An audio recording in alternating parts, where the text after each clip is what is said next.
سنو، میرا خامند سفر پہ گیا ہوا ہے اور میں گھر میں اکیلی ہوں، تم اپنے کام سمیٹ کے آ جانا، ہم آج رات دونوں اکٹھا گزاریں گے۔ اس عورت نے گناہ کی دعوت دی۔ متسلانوں نے کہا کہ نہیں، میں نہیں آؤں گا۔ اس دوران اس نے دیکھا کہ یہ شخص تو میرے چہرے کی طرف ہی نہیں دیکھ رہا، تو اس نے کہا کہ کیا مسئلہ ہے، تم آنکھ اٹھا کے چہرے کی طرف کیوں نہیں دیکھتے؟ تو مرسلانوں نے جواب دیا، اب ان آنکھوں نے اس ہستی کو دیکھ لیا ہے کہ جس کو دیکھنے کے بعد یہ کسی غیر محرم پہ نہیں پڑ سکتی۔ وہ تو اس بات کو نہیں سمجھتی تھی۔ وہ ذرا آگے بڑھی تاکہ ان کا بازو پکڑے، چونکہ طبیعت ایک دوسرے کے ساتھ تو بہت کھلی تھی، کئی مرتبہ گناہ کر چکے تھے مل کے۔ تو جب اس نے ہاتھ آگے بڑھایا نا ان کو پکڑنے کے لیے، تو مرشد اللہ عنہ نے کہا کہ خبردار مجھے ہاتھ مت لگانا، ورنہ میں اپنی تلوار سے تمہارا کام تمام کر دوں گا۔ جب انہوں نے یہ کہا تو وہ گھبرا گئی اور گھر چلی گئی۔ تو محدثین نے لکھا ہے کہ جیسے مرشد رضی اللہ عنہ نے اس عناق کے ساتھ ریسپونڈ کیا، آج ہمیں کسی بد کردار کے ساتھ گناہ کے معاملے میں ایسے ریسپونڈ کرنا چاہیے۔ جب آپ فرم ہیں، مضبوط ہیں، آپ نے سچی توبہ کر لی، آپ کے پاؤں کے نیچے چٹان ہے، کوئی آپ کو گناہ پہ کیسے مجبور کر سکتا ہے؟ ہاں، حدیث پاک میں کچھ دعائیں بھی ہیں، ان کو بھی پڑھیں تاکہ اللہ تعالیٰ شریروں کے شر سے نجات عطا فرمائے۔ اللہم انا نجعلک فی نحورہم ونعوذ بک من شرورہم۔ ایک دعا ہے، اللہم استر عوراتنا وآمن روعاتنا۔ ایک دعا ہے، اللہم لا تشمت بنا الاعداء ولا الحاسدین۔ کبھی ذہن میں یہ اشکال پیدا ہوتا ہے کہ میں توبہ تو کر چکی ہوں مگر پرانی یادیں عذاب بن گئی ہیں۔ حضرت 6 سال گزر گئے، اس شخص کا خیال ذہن سے ہی نہیں جاتا۔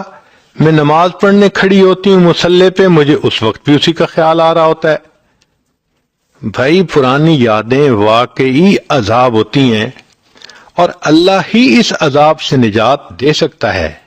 اس کا طریقہ یہ ہے کہ آپ نماز کے بعد، تلاوت کے بعد یا 2 رکعت نفل پڑھ کے اللہ سے مدد مانگیں، اللہ رحمت کر دیجئے، اللہ کی رحمت کا معاملہ ہوگا، اللہ اس پوری میموری کو ہی ڈیلیٹ کر دیں گے، ماضی کی کوئی بات یاد ہی نہیں آتی۔ چنانچہ علماء نے لکھا ہے کہ توبہ قبول ہونے کی چند علامات ہیں، ان میں سے ایک علامت یہ ہے کہ اللہ تعالیٰ اس کو ماضی کی باتیں بھلا دیتے ہیں، خیال ہی نہیں آتا، کبھی اس کے بارے میں سوچ ہی نہیں جاتی۔ تو اگر توبہ قبول ہو جائے گی تو یہ میموری بھی آٹومیٹیکلی ڈیلیٹ ہو جائے گی۔ کبھی ذہن میں یہ خیال آتا ہے کہ کیا گناہوں کا اعتراف کرنا ضروری ہے کہ میں مانوں کہ میں نے گناہ کیے؟ جی ہاں، اللہ تعالیٰ کے سامنے تو اعتراف کرنا پڑے گا، یا تو اس دنیا میں کرنا پڑے گا ورنہ پھر آخرت میں کرنا پڑے گا۔ نبی اسلام نے دعا سکھائی، ابوء لک بنعمتک و ابوء بذنبی، اے اللہ میں آپ کی نعمتوں کا بھی اعتراف کرتا ہوں اور میں اپنے گناہوں کا بھی اعتراف کرتا ہوں۔ تو رب کے سامنے تو اعتراف کرنا ضروری ہے۔ جو دنیا میں نہیں کرے گا تو پھر وہ جہنم میں جا کے کرے گا۔ قرآن پاک میں فرمایا کہ جہنمی کہیں گے فَاعْتَرَفُوا بِذَنبِهِمْ فَسُحْقًا لِّأَصْحَابِ السَّعِيرِ، وہ اپنے گناہوں کا اعتراف کریں گے، بربادی ہے، ناس ہے ان جہنم والوں کے لیے۔ تو دیکھیے، یا تو دنیا میں اعتراف کرنا پڑے گا ورنہ پھر جہنم میں جا کے تو اعتراف کرنا ہی پڑے گا۔ ذہن میں کبھی یہ خیال آتا ہے کہ میں توبہ تو کر رہی ہوں، مجھے لگتا ہے میں گناہ سے بچ نہیں سکوں گی۔ بھئی، میں نہیں بچ سکوں گی، اللہ تعالیٰ تو مجھے بچا سکتے ہیں، وہ تو اس پر قادر ہیں، لہذا اللہ سے دعا مانگیے۔ ہم نے دیکھا ہے کہ جو بندہ خود توبہ پہ پکا نہ رہ سکے، توبہ کرے پھر توڑے، توبہ کرے پھر توڑے، اس کا حل یہ ہوتا ہے کہ کسی اللہ والے کے ساتھ مل کر توبہ کے کلمات پڑھ لے، یہ ساتھ مل کر توبہ کے جو کلمات پڑھنے ہیں ان کی برکت ہوتی ہے، اللہ تعالیٰ آئندہ اس گناہ سے نجات عطا فرما دیتے ہیں۔ قرآن مجید میں اللہ تعالیٰ نے صحابہ رضی اللہ عنہم کی خاص صفت بیان کی، فرمایا اے میرے محبوب صلی اللہ علیہ وسلم فاستقم کما امرت ومن تاب معک، آپ بھی شریعت کے اوپر سیدھے رہیے اور جو آپ کے ساتھ مل کر توبہ تائب ہوئے یعنی صحابہ۔ تو یہ صحابہ کی امتیازی شان تھی کہ انہوں نے نبی علیہ الصلوۃ والسلام کے ساتھ مل کر توبہ کے کلمات پڑھے تھے۔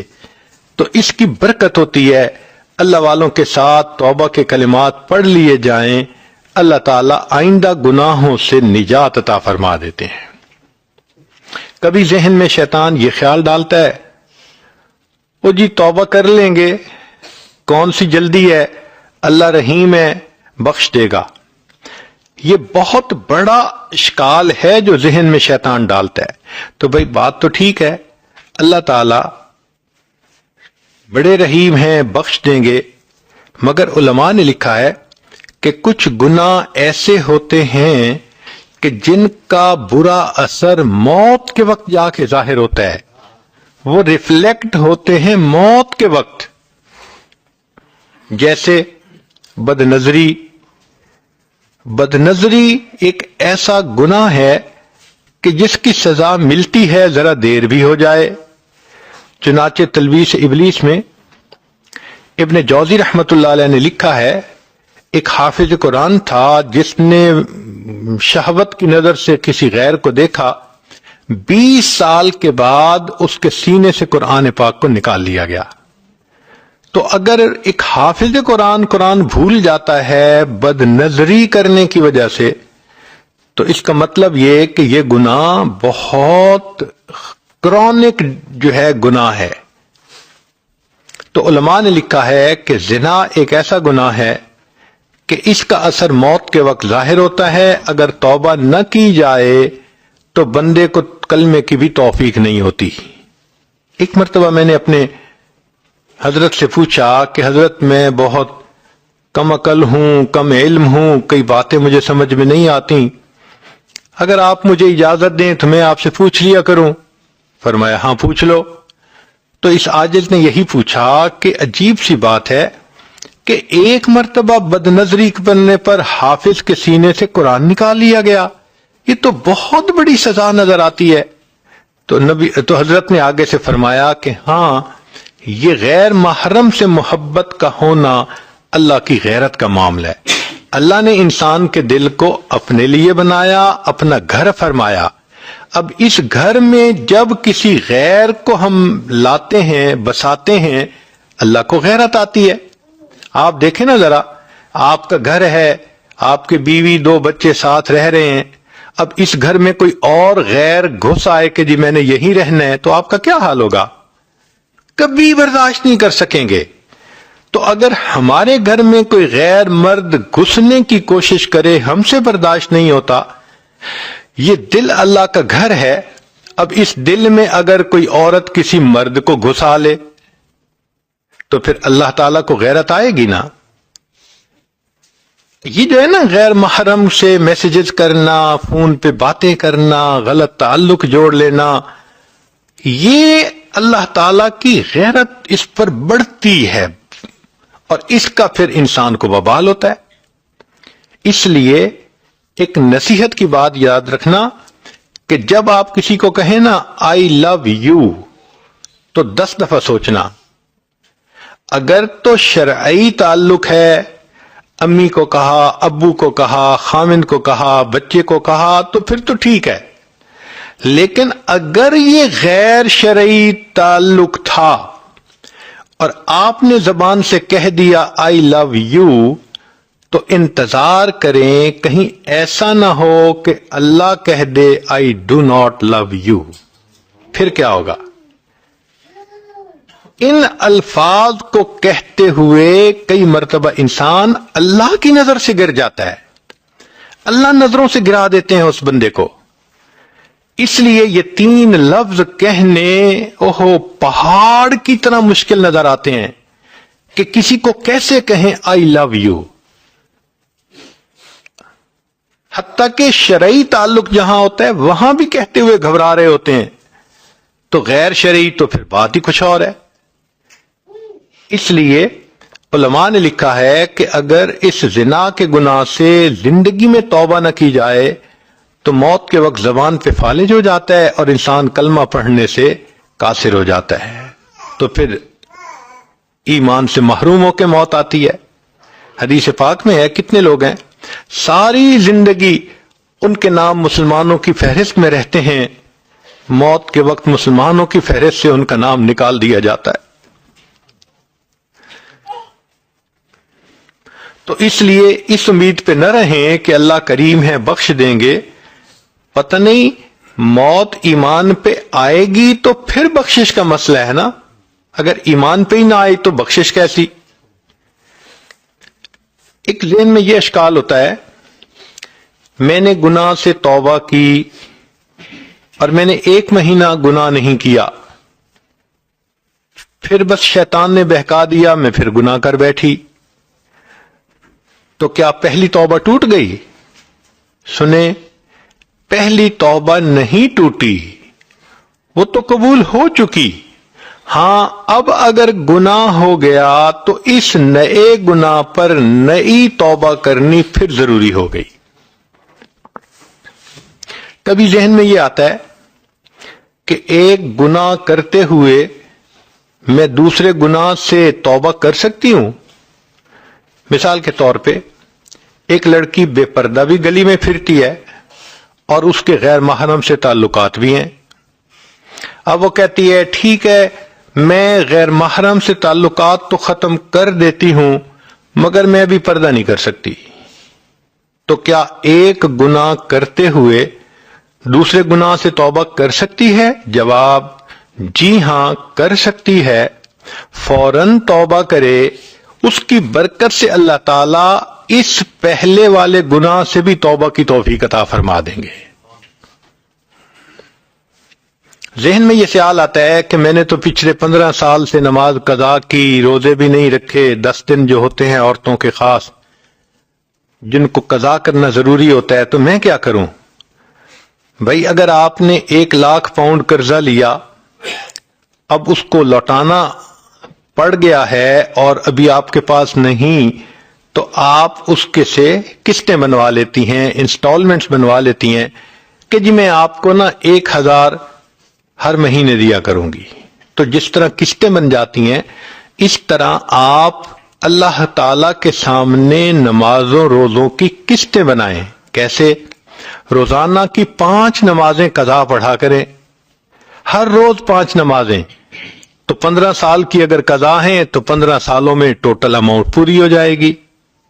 اور اگر اس دوران موت آ گئی تو ہم نے دیکھا ہے کہ جو لوگ انسٹالمنٹس دینی شروع کر دیتے ہیں تو کمپنیز والے ان کے ساتھ نرمی کرتے ہیں کہ اس نے واقعی بھئی اب پیسے دینے شروع کر دیے، تو جو بندہ انسٹالمنٹس دینی شروع کر دے گا اگر موت بھی آ گئی ہم امید کرتے ہیں اللہ قیامت اس دن اس کے ساتھ آسانی فرمائیں گے۔ ایک بندہ کہتا ہے میں نے غیبت کی، تو بھئی غیبت کی اللہ رب العزت سے بھی معافی مانگنی پڑتی ہے اور غیبت کی اس بندے سے بھی معافی مانگنی پڑتی ہے جس کی غیبت کی گئی ہو۔ اب اس کا طریقہ یہ ہے کہ اس سے بھی معافی مانگیں اور اللہ تعالی سے بھی معافی مانگیں۔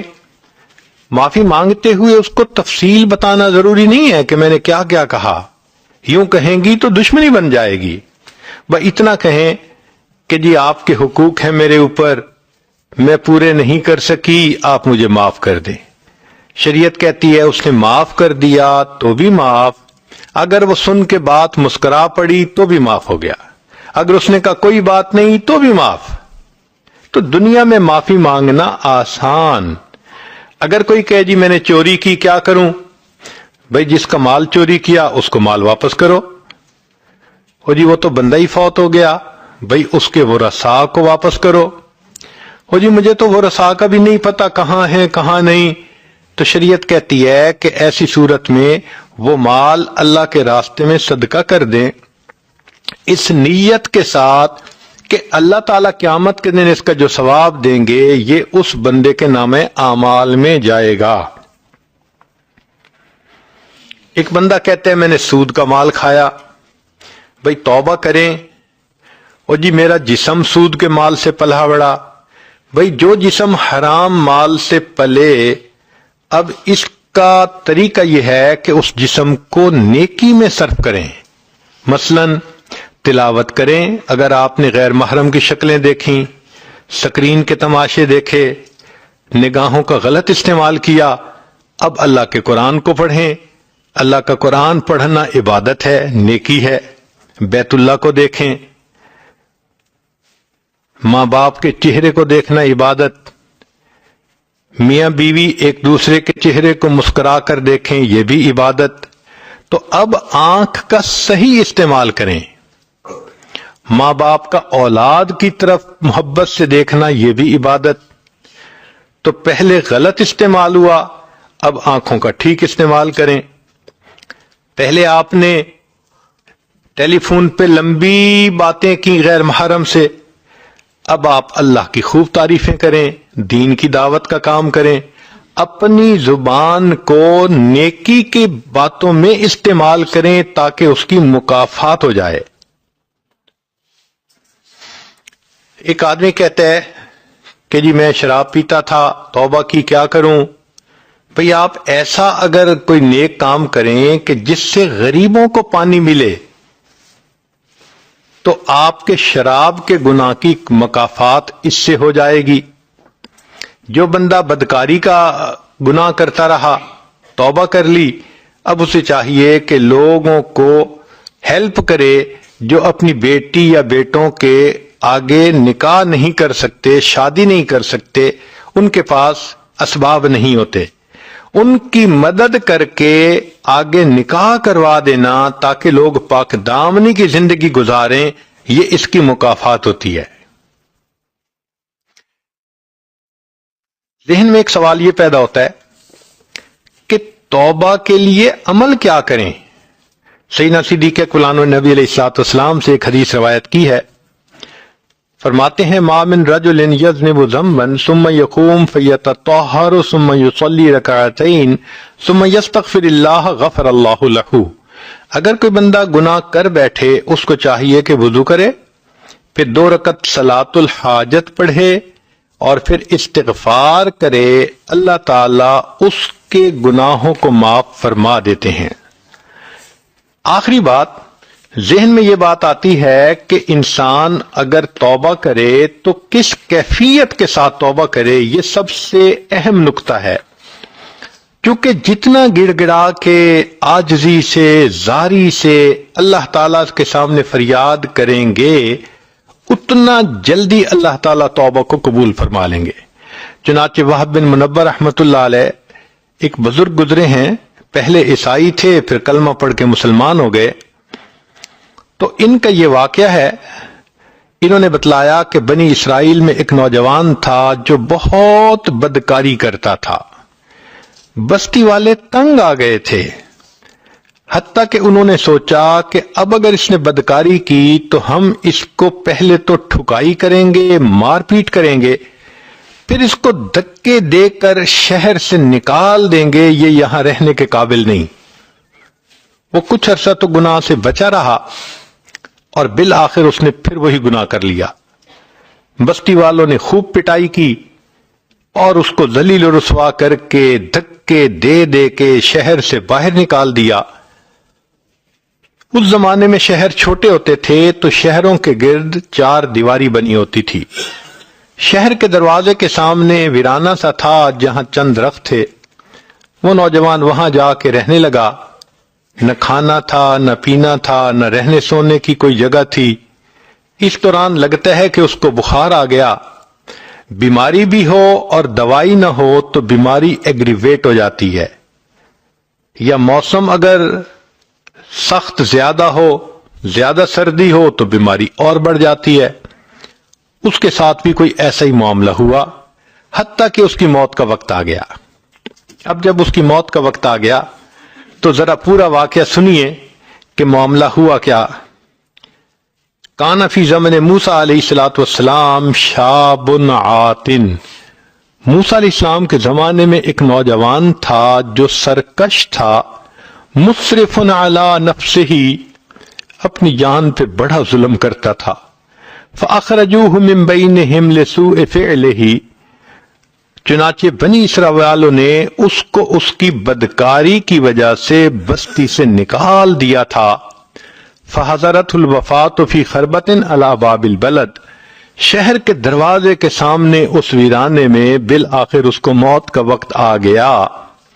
فأوحى اللہ تعالی الی موسیٰ علیہ السلام، اللہ تعالیٰ نے موسیٰ علیہ السلام کی طرف وحی نازل فرمائی اور کہا کہ اے میرے پیارے پیغمبر علیہ السلام، ان ولی من اولیائی حضرہ الموت، میرے اولیاء میں سے ایک ولی کو موت آ گئی ہے، فاحذرہ، آپ جائیے، وغسلہ، اس کو غسل دیجئے، وصلی علیہ، اور اس کا نماز جنازہ پڑھیے۔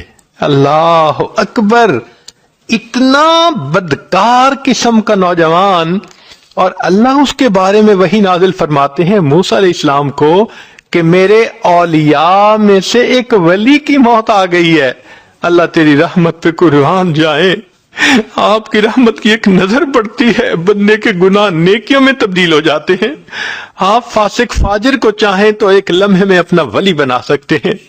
اللہ رب العزت نے موسیٰ علیہ السلام کی طرف یہ نازل فرمائی کہ فاحذرہ، اب آپ اس کے پاس جائیے، وغسلہ، اور اس کو غسل دیجئے، وصلی علیہ، اور اس کا نماز جنازہ پڑھیے، وَقُلْ لِمَنْ كَثُرَ عِصْيَانُهُ، اور اعلان کر دیجئے بنی اسرائیل میں کہ جس شخص کے گناہ بہت زیادہ ہوں، يَحْضُرُ جَنَازَتَهُ، وہ آ کر اس شخص کا نماز جنازہ پڑھ لے، لِأَغْفِرَ لَهُمْ، میں جنازہ پڑھنے والوں کے بھی گناہ کو معاف کر دوں گا۔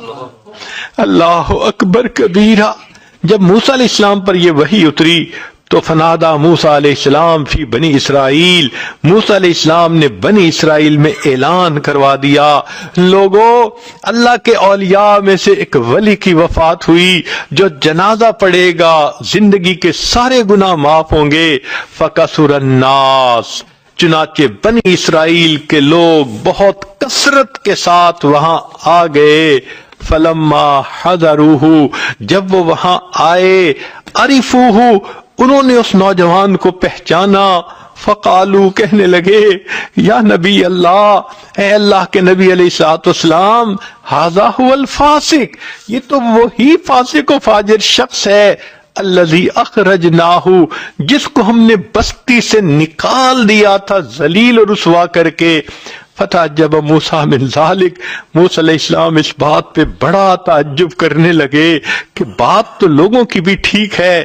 جب انہوں نے یہ کہا، فأوحى اللہ الیہ، اللہ نے موسیٰ علیہ السلام کی طرف وحی نازل فرمائی، صدقوا وہم شہدائی، الا انہ لما حضرته الوفات فی هذه الخربۃ نظر یمنۃ و یسرۃ، یہ لوگ موسیٰ علیہ السلام ٹھیک بات کر رہے ہیں، بندہ تو یہ وہی ہے، مگر معاملہ یہ ہوا کہ اس بدکار نوجوان کو جب اس ویرانے میں موت کا وقت آ گیا، نظر یمنۃ و یسرۃ، اس نے اپنے دائیں طرف دیکھا، اپنے بائیں طرف دیکھا، فلم یرا حمیما ولا قریبا، کوئی دوست اس کا پاس نہیں تھا، کوئی رشتہ دار اس کا پاس نہیں تھا، یہ تنے تنہا تھا۔ اس وقت اس نے مجھے پکارا، اللہ کوئی میرا یار ہوتا جو یاری کرتا، دلدار ہوتا دلداری کرتا، اللہ میری ماں میرے پاس ہوتی، میرے سر پہ شفقت کا ہاتھ رکھتی، میری بیوی میرے پاس ہوتی، وہ اللہ مجھے تسلیاں دیتی، میرا تو دنیا میں کوئی بھی میرے پاس نہیں، اللہ میں اکیلا ہوں۔ اللہ فرماتے ہیں، وَرَآ نَفْسَهُ وَحِيدَةً غَرِيبَةً، اور اس نے اپنے آپ کو دیکھا دتکارا ہوا ہے، اکیلا ہے، ذلیلتن ذلت کے حال میں ہے، منکسرتن اور اس کا دل ٹوٹا ہوا تھا۔ اور سچی بات تو یہ ہے جس کا دل ٹوٹتا ہے پروردگار اس کو رحمت کی نظر سے دیکھتے ہیں۔ چنانچہ اس حال میں اس نوجوان نے اللہ سے یہ دعا مانگی، فرفع بصرہ الیہ، اس نوجوان نے آسمان کی طرف نگاہ کر کے یہ کہنے لگا، الہی عبد من عبادک، اللہ تیرے بندوں میں سے میں بھی تو ایک بندہ ہوں، اللہ میں گناہ کر کے کوئی بندوں کی لسٹ سے تو نہیں نہ نکلا، نیکوں کی لسٹ سے تو میں نکل گیا، مگر گناہگار ہوں، بندہ تو میں آپ ہی کا ہوں نا۔ یہ تو ایسے ہی ہے کہ جیسے ایک بیٹا نافرمان بن جائے اور پھر وہ ماں کو مناتے ہوئے کہنے لگے، امی اگرچہ میں بڑا بدکار ہوں، بیٹا تو آپ ہی کا ہوں۔ وہ بیٹے کی فہرست سے تو خارج نہیں نہ ہو سکتا، وہ بیٹے والی محبت تو ماں کو بیٹے سے ہوتی ہے۔ اس بندے نے بھی اللہ کی رحمت کو اسی طرح پکارا، اللہ میں بڑا گناہگار ہوں، خطا کار ہوں، مگر عبد من عبادک، اللہ آپ کے بندوں میں سے ایک بندہ ہوں، میرے مولا مجھ پر رحمت کی نظر فرما دیجئے۔ اگر مجھے معلوم ہوتا کہ مجھے بخش دینے سے آپ کی رحمت گھٹ جائے گی اور مجھے سزا دینے سے آپ کی شان بڑھ جائے گی، اللہ میں کبھی آپ سے مغفرت کا سوال نہ کرتا، اس لیے کہ ہمارے گناہوں سے آپ کی شان نہیں گھٹتی، ہمارے گناہوں سے آپ کی شان نہیں گھٹتی، اور ہمارے نیک بن جانے سے آپ کی شان نہیں بڑھتی۔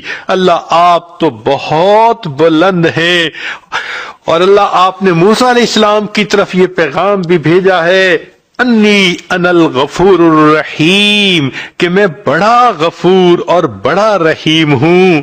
اے اللہ جب آپ نے یہ پیغام بھیج دیا، فلا تخیب رجائی، اللہ میری امیدوں کو ناکام نہ کرنا۔ یا موسیٰ، اے موسیٰ علیہ السلام، افکان یحسن بی ان اردہ وہو غریب علی ہذہ الصفۃ، کیا مجھے یہ بات اچھی لگتی تھی کہ میں اس کی دعاؤں کو رد کر دیتا جبکہ وہ اس حال میں تھا، وقد توسل الی بی، اور اس نے میری رحمتوں کا واسطہ دے دے کر مجھ سے دعائیں کی، وتضرع بین یدی، میرے سامنے خوب آنسو بہائے، خوب گڑ گڑایا، وعزتی، اے موسیٰ علیہ السلام مجھے اپنے عزت و جلال کی قسم ہے، لو سالنی فی المذنبین من اہل الارض جمیعا لوہبتہم لہو لذل غربتہ، کہ اگر اس وقت وہ نوجوان پوری دنیا کے گناہگاروں کی بخشش کا مجھ سے سوال کرتا، میں پروردگار ساری دنیا کے گناہوں گاروں کو بخش دیتا۔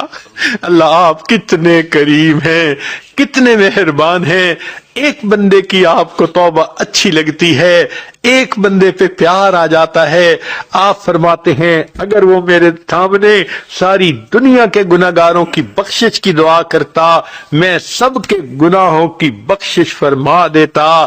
پھر اس کے بعد رب کریم فرماتے ہیں، یا موسیٰ، اے موسیٰ علیہ السلام، انا کہف الغریب، میں پردیسی کی پناہ گاہ ہوتا ہوں، وحبیبہ، جس کا کوئی دوست نہیں ہوتا اس کا دوست میں پروردگار ہوتا ہوں، وطبیبہ، اور جس کی تیمارداری کرنے والا کوئی نہیں ہوتا اس کا تیماردار میں ہوتا ہوں، وراحمہ، اور جس پہ ترس کھانے والا کوئی نہیں ہوتا میں پروردگار اس پہ ترس کھا لیتا ہوں۔ آج ہم بھی اللہ سے یہی دعا کرتے ہیں، اے اللہ ہم پر ترس کھا لیجئے، ہم نے بہت گناہ کیے، ہم نے اپنی جانوں پہ ظلم کیا، اللہ آج احساس ہوا کہ ہم نے اپنے بدنوں کو ناپاک کیا ہوا ہے، اے کریم آج ہمارے بدن پاک فرما دیجئے، ہمیں قیامت کے ان کی ذلت سے بچا لیجئے۔ اللہ دو بندوں کے سامنے کی ذلت ہم سے برداشت نہیں ہوتی، قیامت کے دن ساری مخلوق کے سامنے کی ذلت کیسے برداشت ہوگی؟ اللہ دنیا کی دھوپ کی جو ہے گرمی ہم سے برداشت نہیں ہوتی، جہنم کی آگ کی گرمی ہم سے کیسے برداشت ہوگی؟ کریم آقا آج رحمت فرما دیجئے، ہمارے پچھلے گناہوں کو معاف کر دیجئے، آئندہ ہمیں نیکوکاری اور پرہیزگاری کی زندگی عطا فرمائیے۔ وآخر دعوانا